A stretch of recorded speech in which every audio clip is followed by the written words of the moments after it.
ओम श्री गुरुभ्यो नमः। अथ श्री गुरु अष्टोत्तरशतनामावलिः। वराक्षमाला दण्डं च कमण्डलुधरं विभुं पुष्यरागाङ्कितं पीतं वरदं भावयेद्गुरुम्। ओम श्री गुरवे नमः। ओम श्री गुणाकराय नमः। ओम श्री गोप्त्रे नमः। ओम श्री गोचराय नमः। ओम श्री गोपतिप्रियाय नमः। ओम श्री गुणिने नमः। ओम श्री गुणवतां श्रेष्ठाय नमः। ओम श्री गुरूणां गुरवे नमः। ओम श्री अव्ययाय नमः। ओम श्री जेत्रे नमः। ओम श्री जयन्ताय नमः। ओम श्री जयदाय नमः। ओम श्री जीवाय नमः। ओम श्री अनंताय नमः। ओम श्री जयावहाय नमः। ओम श्री आंगिरसाय नमः। ओम श्री अध्वरासक्ताय नमः। ओम श्री विविक्ताय नमः। ओम श्री अध्वरकृत्पराय नमः। ओम श्री वाचस्पतये नमः। ओम श्री वशिने नमः। ओम श्री वश्याय नमः। ओम श्री वरिष्ठाय नमः। ओम श्री वाग्विचक्षणाय नमः। ओम श्री चित्तशुद्धिकराय नमः। ओम श्रीमते नमः। ओम श्री चैत्राय नमः। ओम श्री चित्रशिखण्डिजाय नमः। ओम श्री बृहद्रथाय नमः। ओम श्री बृहद्भानवे नमः। ओम श्री बृहस्पतये नमः। ओम श्री अभीष्टदाय नमः। ओम श्री सुराचार्याय नमः। ओम श्री सुराराध्याय नमः। ओम श्री सुरकार्यहितंकराय नमः। ओम श्री गीर्वाणपोषकाय नमः। ओम श्री धन्याय नमः।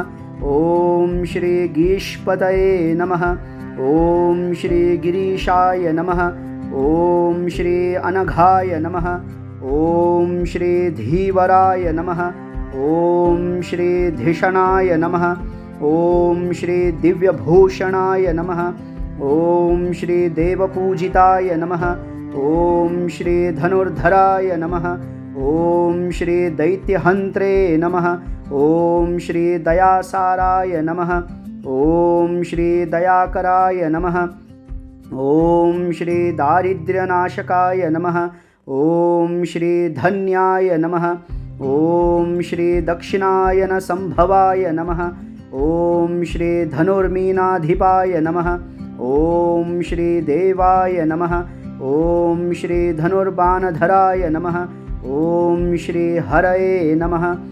ओम श्री आंगीरसाब्द संकाशाय नमः। ओम श्री आंगीरस कुलोद्भवाय नमः। ओम श्री सिंधुदेशाधिपाय नमः। ओम श्री धीमते नमः। ओम श्री स्वर्णकाय नमः। ओम श्री चतुर्भुजाय नमः। ओम श्री हेमांगाय नमः। ओम श्री हेमवपुषे नमः। ओम श्री हेमभूषण भूषिताय नमः। ओम श्री पुष्यनाथाय नमः। ओम श्री पुष्यराग मणिमण्डलमण्डिताय नमः। ओम श्री काशपुष्पसमानाभाय नमः। ओम श्री कलिदोषनिवारकाय नमः। ओम श्री इंद्रादिदेव देवेशाय नमः। ओम श्री देवताभीष्टदायकाय नमः। ओम श्री असमानबलाय नमः। ओम श्री सत्वगुणसम्पद विभावसवे नमः। ओम श्री भूसुराभीष्टदाय नमः। ओम श्री भूरियशसे नमः। ओम श्री पुण्यविवर्धनाय नमः। ओम श्री धर्मरूपाय नमः। ओम श्री धनाध्यक्षाय नमः।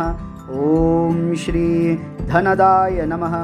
ओम श्री धर्मपालकाय नमः।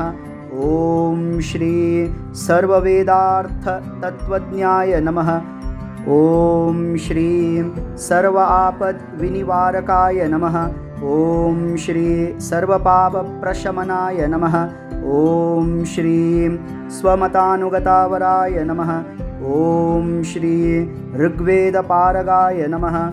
ॐ श्री वृक्षराशिमार्गप्रचारकाय नमः। ॐ श्री सदानन्दाय नमः।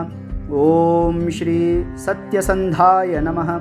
ॐ श्री सत्यसङ्कल्पमानसाय नमः। ॐ श्री सर्वागमज्ञाय नमः। ॐ श्री सर्वज्ञाय नमः। ॐ श्री सर्ववेदान्तविदुषे नमः। ॐ श्री ब्रह्मपुत्राय नमः। ॐ श्री ब्राह्मणेशाय नमः। ॐ श्री ब्रह्मविद्याविशारदाय नमः। ॐ श्री समानाधिकनिर्मुक्ताय नमः। ॐ श्री सर्वलोकवशंवदाय नमः। ॐ श्री सुरासुरगन्धर्ववन्दिताय नमः। ॐ श्री सत्यभाषणाय नमः। ॐ श्री बृहस्पतये नमः। ॐ श्री दयावते नमः। ॐ श्री शुभलक्षणाय नमः। ॐ श्री लोकत्रयगुरवे नमः। ॐ श्रीमते नमः। ॐ श्री सर्वगाय नमः। ॐ श्री सर्वतो विभवे नमः। ॐ श्री सर्वेशाय नमः। ॐ श्री सर्वदा तुष्टाय नमः। ॐ श्री सर्वपूजिताय नमः। इति श्री गुरु अष्टोत्तर शतनामावली संपूर्णा। नमस्ते। सनातन परंपरा में देवगुरु बृहस्पति जो ग्रह है वह ज्ञान, करुणा, धर्म और सदाचार का प्रकाश है। श्री गुरु अष्टोत्तर शतनामावली में देवगुरु बृहस्पति ग्रह के 108 नाम वर्णित हैं जो उनके विभिन्न दिव्य रूपों और गुणों का स्मरण कराते हैं। इन नामों में देवगुरु बृहस्पति को गुणों के आकर, सत्य संकल्प, दयासार, पापनाशक, धर्मपालक, वेदों के ज्ञाता, तीनों लोकों के गुरु तथा अनंत तेजस्वी कहा गया है। प्रत्येक नाम यह सिखाता है कि देवगुरु बृहस्पति केवल नवग्रहों में से कोई ग्रह नहीं, अपितु वह चेतना है जो अज्ञान को हटाकर जीवन को दिशा देती है। ज्योतिषशास्त्र में देवगुरु बृहस्पति ग्रह को सर्वोत्तम शुभ ग्रह माना गया है। यह देवगुरु बृहस्पति ग्रह जो है ज्ञान, विवेक, धन, संतान, धर्म, सद्बुद्धि और सौभाग्य का कारक है।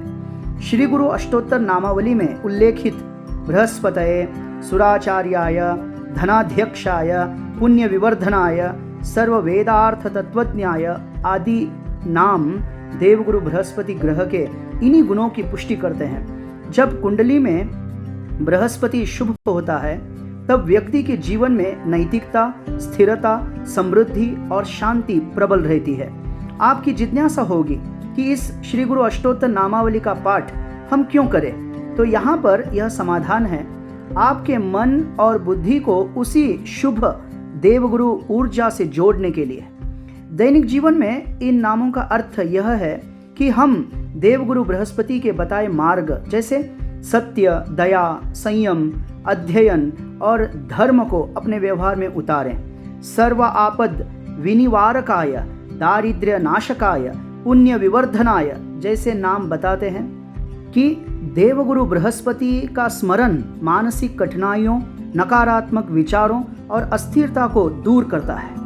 सत्य भाषणाय और सत्य संधाय हमें सत्य के पालन का संदेश देते हैं, जबकि चित्त शुद्धि कराय और सर्वज्ञाय आत्मविश्वास तथा ज्ञान प्राप्ति की प्रेरणा देते हैं। इस प्रकार इस श्री गुरु अष्टोत्तर शतनामावली के विषय में मैं इतना ही कहना चाहता हूँ कि यह केवल स्तुति नहीं है, अपितु जीवन को संतुलित, सकारात्मक और प्रकाशमय बनाने वाला आध्यात्मिक तथा ज्योतिषीय मार्गदर्शन है। इसका नियमित रूप से जाप जीवन में विवेक, शांति और शुभत्व की वृद्धि करता है।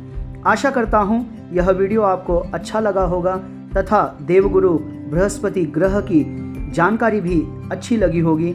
इस वीडियो को लाइक, शेयर और सब्सक्राइब जरूर कीजिएगा। धन्यवाद।